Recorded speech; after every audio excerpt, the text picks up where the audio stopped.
Reports అన్ని కరెక్ట్గా తీసుకున్నావుగా? ఏ నా మాట విను బాలు, నేను బెంగళూరులో ట్రీట్మెంట్ తీసుకున్నాను. పర్వాలేదు, నా కోసం రా. కమెన్. ఓ బాలు అన్న, రండి బాలు అన్న, రండి. బాలు అన్న, హౌ ఆర్ యూ బాలు అన్న? Susi, am right? నాకెలా తెలుసని చూస్తున్నావా? నిన్న రాత్రి వీడు ఫోన్లో నీ గురించి మాట్లాడడం మొదలెట్టాడు. బిలీవ్ ఇట్ ఆర్ నాట్, వీడు ఫోన్ పెట్టింది ఇవాళ ఎర్లీ మార్నింగ్ 3 o'clock, 3 గంటలకి. మాట్లాడే ప్రతి మాటలోనూ సుసి సుసి సుసి సుసి. ఇది న్యాయమా సుసి? నేను నిద్రపోనకలా? ఏయ్, దిస్ ఈజ్ జస్ట్ జోకర్. నా తమ్ముళ్ళు అంటాడు.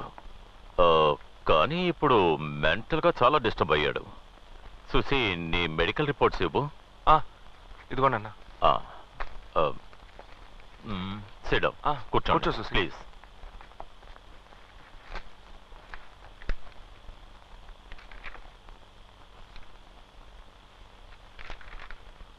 భయపడాల్సిందేం లేదు. Very simple. ఇందులో ప్రిస్క్రైబ్ చేసిన ట్రీట్మెంట్ని కంటిన్యూ చేస్తే చాలు. It should be all right. బెంగళూరులో కూడా ఏదో చెప్పారు. ఉండు. మతిమరుపు అనేది అందరి జీవితాల్లోనూ సహజంగానే వస్తుంది. కానీ కొన్ని సమయాల్లో ఏదైనా మాట నోటి వరకు వస్తుంది, కానీ చెప్పలేకపోతారు. బికాస్ ఆ మాట గుర్తుకు రాకపోవడమే. ఎవరినైనా తల మీద గట్టిగా కొడితే వెంటనే కేక పెడతారు. అబ్బా, మైండ్ బ్లాక్ అయ్యింది, 1 నిమిషం ఏం జరిగిందో తెలియలేదు అంటారు. వాళ్ళు ఆ 1 నిమిషాన్ని మర్చిపోయి ఉంటారు. సో మనం చూసే ప్రతి ఒక్క విషయం మనకి గుర్తుండాలనే రూల్ ఏం లేదు. మనకు ఒక విషయంలో ఇంట్రెస్ట్ లేదంటే దాన్ని మన కళ్ళు చూసినా అది మన మైండ్లో రిజిస్టర్ అవ్వదు. Eyes do not see what mind does not know. Susi suffer అయ్యేది post dramatic even amnesia. I mean, ప్రస్తుతం జరిగే సంఘటనలో మర్చిపోవచ్చు. దీన్ని ఒక విధంగా రెగ్యులర్ థింకింగ్ ప్రాక్టీస్ చేస్తూ ఉంటే దాన్ని స్టెప్ బై స్టెప్ కరెక్ట్ చేయొచ్చు. అంటే ప్రాబ్లం లేనట్టేగా? మనిషి బ్రెయినే పెద్ద ప్రాబ్లం కదా. మన శరీరంలోనే చాలా కాంప్లికేటెడ్ అయిన పార్ట్ మన బ్రెయినే. ఇదే జరుగుతుంది, ఇదే జరగదని ఎలాంటి జీనియస్ అయినా చెప్పలేరు. సపోజ్ సుసీకి ఆ పాస్ట్ 3 years ఒకవేళ గుర్తుకొచ్చిందే అనుకో, ఇప్పుడు ప్రెజెంట్లో జరిగే విషయాలన్నీ మర్చిపోవడానికి అవకాశం ఉంది. అర్థం కాలేదన్నా. యు సీ బాలు, ఇటువంటి ఎన్నో కేసులు నా దగ్గరికి వచ్చాయి. ట్రీట్మెంట్ చేయడానికి ముందు అయ్యా మీరే దేవుడని కాళ్ళు పట్టుకుంటారు. క్యూర్ అయ్యాక ఫీజు అడిగితే ఎవరయ్యా నువ్వు, నిన్నెప్పుడూ చూడనే లేదే అంటారు. కన్ఫ్యూజన్గా ఉందన్నా. కాదు బాలు, యాక్సిడెంట్కి ముందు 3 సంవత్సరాల క్రితం జరిగిన విషయాలు జ్ఞాపకం వచ్చాయంటే యాక్సిడెంట్ తరువాత ఈ 6 నెలల్లో జరిగిన విషయాలు.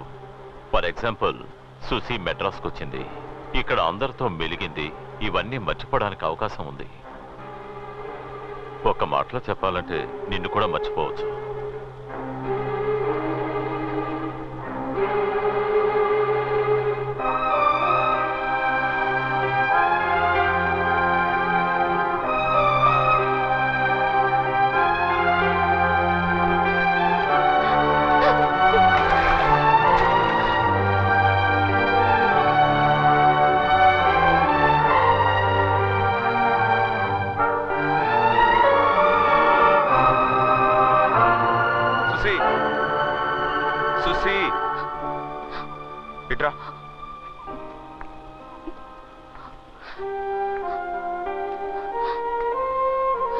ఎందుకు ఏడుస్తున్నావు? డాక్టర్ భయపడాల్సిందేమీ లేదని చెప్పారుగా. డాక్టర్ ఇంకేం చెప్పినా నేను దిగులు పడేదాన్ని కాదు.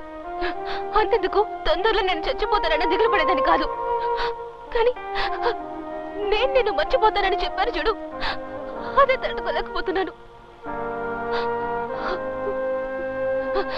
బాలు, డాక్టర్ చెప్పినట్టుగా ఏదైనా జరిగితే నువ్వు నన్ను వదిలిపెట్టావు కదా. నేనే నిన్ను మర్చిపోయి తెలియదని చెప్పినా, నిన్ను అసహ్యంగా చేతరించుకుని తరిమేసినా, నిన్ను మెడ పట్టుకుని బయటికి గెంటేయమన్నా నన్ను వదిలేవు కదూ. బాలు, బాలు, నువ్వు లేకపోతే నేను చచ్చిపోతాను.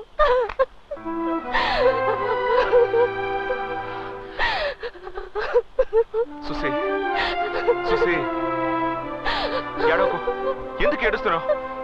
ఏడవకు సుసి, నేను చెప్పేది విను. సుసి, సుసి, మీ నాన్నని తలుచుకొని భయపడుతున్నావు, డాక్టర్ చెప్పిన మాటలను తలుచుకొని భయపడుతున్నావు, నీ చుట్టూ ఉన్న వాటిని తలుచుకొని భయపడుతున్నావు. నేను నీకు తోడుగా ఉన్నాను, ఆ విషయాన్ని ఎందుకు మర్చిపోతున్నావు? రైల్వే స్టేషన్ లో చూసిన మొదటి చూపే నువ్వే నాదనివని నా మనసు చెప్పింది. ఆ క్షణం నుంచి నేను ఆరాధిస్తున్నాను, ఆరాధిస్తూనే ఉంటాను.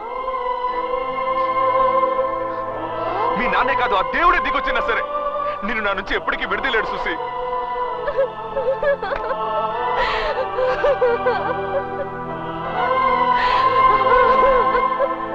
Ah!